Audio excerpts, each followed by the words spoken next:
vamos a empezar por parte 1. Esto del abordaje integral tiene como 3 pasos principales que son importantes para trabajar. El primero es conocerte como deportista, conocerme como persona, pero principalmente conocerme como deportista, cuáles son mis fortalezas, cuáles son mis debilidades, el famoso FODA que se utiliza como herramienta para empresas, pero para muchas cuestiones, y que tiene que ver con saber cuáles son mis fortalezas, desde lo físico, lo técnico, lo táctico, la alimentación, lo psicológico, lo emocional, lo social, mis recursos económicos. O sea, podemos abarcar un montón de cuestiones que nos ayudan a saber como cuál es nuestro punto de partida. Fortalezas, debilidades. Si no sé cuáles son mis puntos flojos, tampoco puedo como enfocarme, que es el segundo paso, enfocarme en metas concretas para poder mejorar, desarrollar, conocer lo que no conozco, o incluso potenciar lo que son mis fortalezas. Y las otras 2 partes del FODA, que es oportunidades y amenazas, tiene que ver con aprender a leer el entorno en el que yo me muevo. Supongamos, si yo soy nadadora, conocer a fondo cuál es mi deporte, cuáles son los requisitos, conocer el ámbito donde me voy a mover, donde voy a entrenar, donde voy a competir, qué oportunidades me brinda el entorno donde estoy, y qué amenazas puedo tener. Por ejemplo, no sé, los que vivimos en Skelly Trevelin quizá podemos sentir como amenaza que los campeonatos, digamos, que me brindan mayor roce, digamos, deportivo, están como muy lejos, y lo cual me implica un gasto muy grande, etcétera. Pero también es una oportunidad, por ejemplo, que quizá yo tengo un deporte que me muevo, digamos, al aire libre. Quizá el entrenar en situaciones extremas como las que tenemos acá en el sur sea una ventaja competitiva, por ejemplo, para otros deportistas que no tienen estas condiciones. Ese es como el primer punto, saber dónde estoy, diagnosticar. Segundo punto, enfocarme puntualmente en qué voy a trabajar. No puedo atender todo el tiempo, ¿sí? Entonces, plantear metas a largo plazo y objetivos de rendimiento y de resultado a corto y mediano plazo, para después poder evaluar si realmente estoy mejorando, avanzando o no. Y el tercer punto es justamente hacer ese plan de acción y ponerme a entrenar en esas cuestiones para después poder evaluar.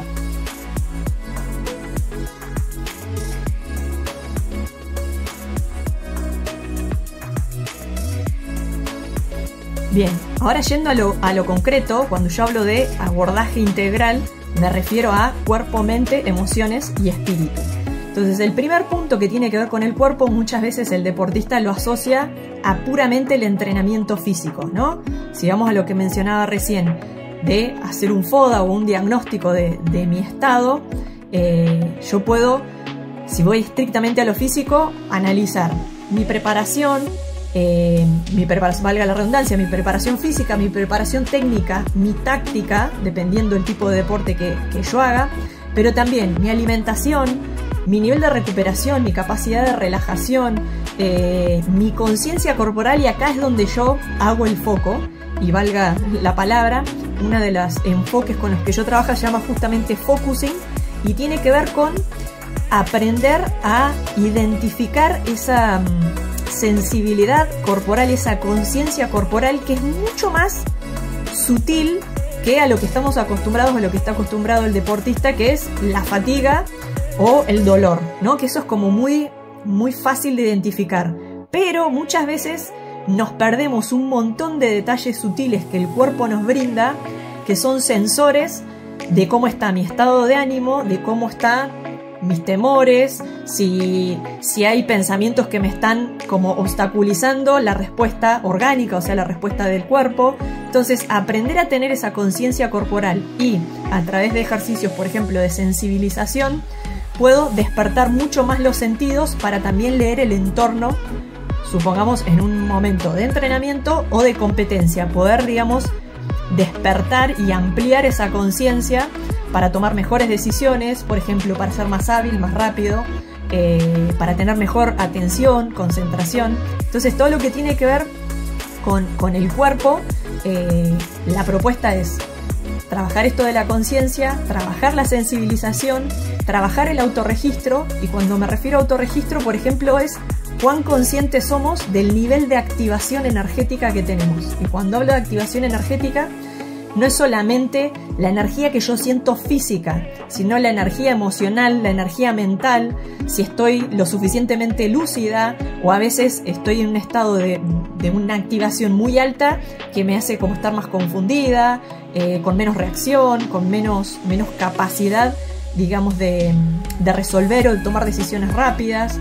Entonces, todo ese trabajo, digamos, de conciencia, de sensibilización y también de registro, una de las principales técnicas que también nos ayuda a despertar y ampliar eso es la respiración. La respiración la vamos a usar para todo, digamos, desde el trabajo de conciencia corporal y a lo que sigue, que es mente, emociones y espíritu, que ahora lo explico.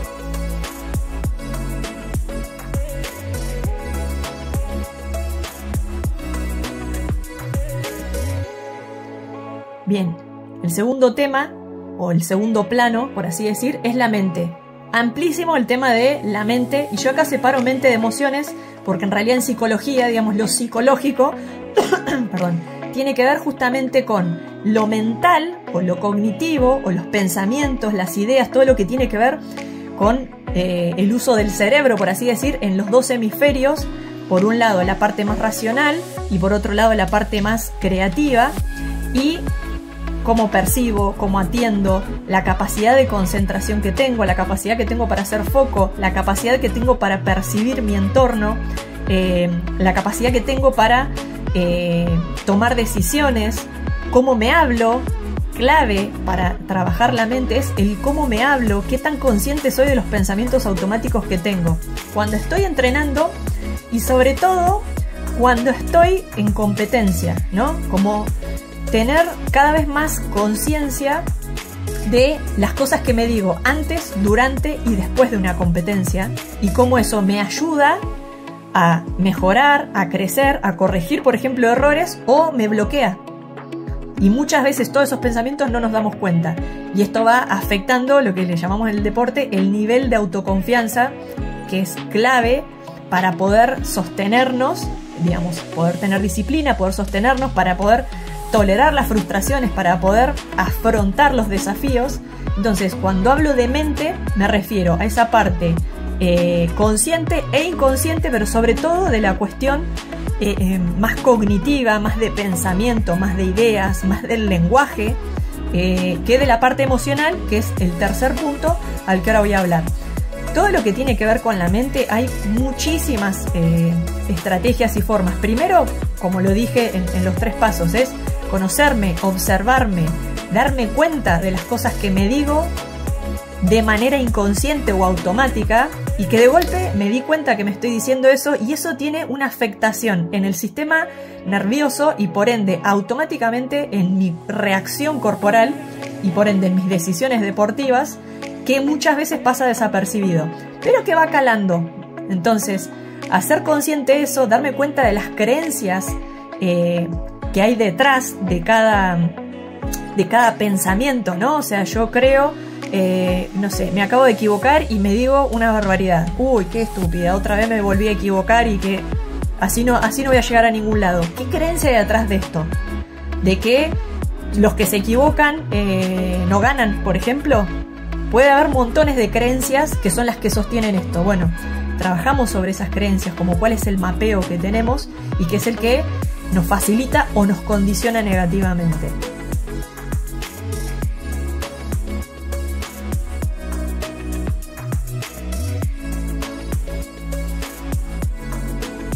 El tercer plano, que va muy ligado al que recién mencioné, que es lo mental, es la cuestión emocional, que en el deporte muchas veces yo solía utilizar esta frase que decía: el deportista tiene miedo de conectar con el miedo, porque hay como esta necesidad o búsqueda de querer controlar todo, y la realidad es que no vamos a controlar todo el tiempo en la vida, ¿no? No vamos a controlar todo.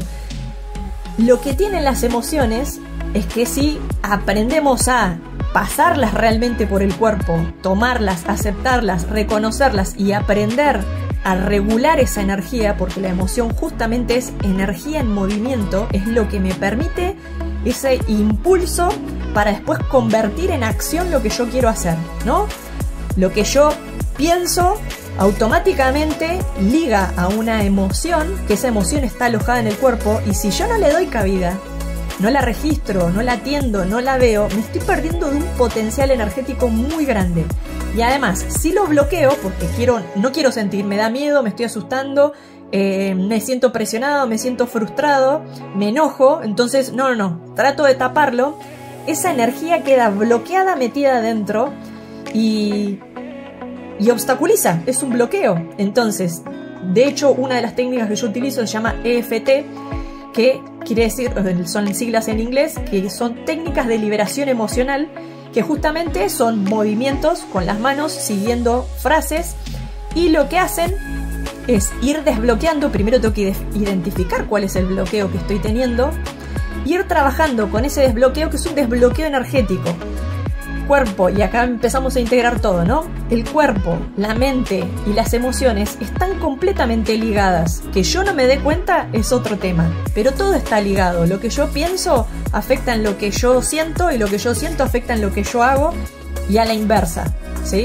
Entonces, cuando yo puedo identificar esas emociones que están bloqueadas porque están, digamos, trabadas por algún pensamiento que no está facilitando, o una creencia, puedo empezar a trabajar en esos desbloqueos para capitalizar esa energía y que vuelva a fluir de alguna manera en el organismo. Me van a escuchar hablar mucho de organismo.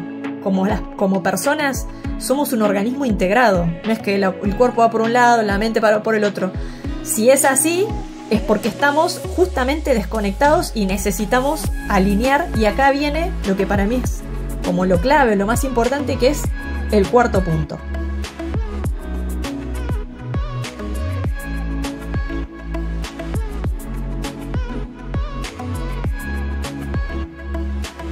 Bien, este cuarto plano, que yo le llamo espíritu, sin querer sonar mística, ni religiosa, ni nada por el estilo, como cada uno lo entienda, puede ser el alma, puede ser mi conciencia más grande, mi conciencia superior, como quiera llamarlo, mi mente más amplia. ¿Por qué le llamo espíritu? Para diferenciarlo justamente de que no es algo mental, tiene que ver con una cuestión más profunda, que tiene que ver mucho más con identificar una cuestión energética de coherencia.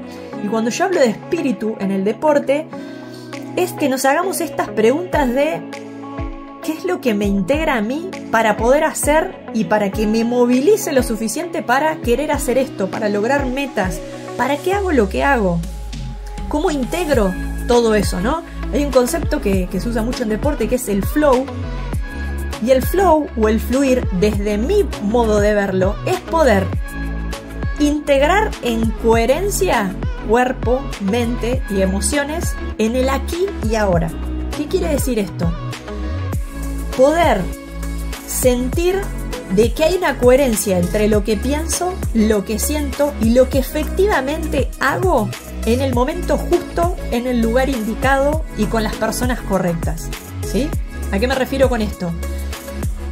Poder, si yo vengo entrenando mi cuerpo, mi mente, mis emociones, y eso se va integrando en un sentido del para qué lo hago, en un propósito, el organismo percibe esa coherencia y fluye solo. Yo no necesito, en un estado, por ejemplo, de competencia, estar controlando con la mente de, bueno, ahora el paso que doy es para allá, ahora tengo que respirar de esta manera. Si yo todo eso lo fui entrenando y logro, por eso trabajamos mucho la visualización y la meditación, para encontrar esa atención plena del momento presente, donde todo lo que yo aprendí se pone en juego de manera fluida en una competencia o en un entrenamiento, sin que yo esté tratando mentalmente de querer controlar todo.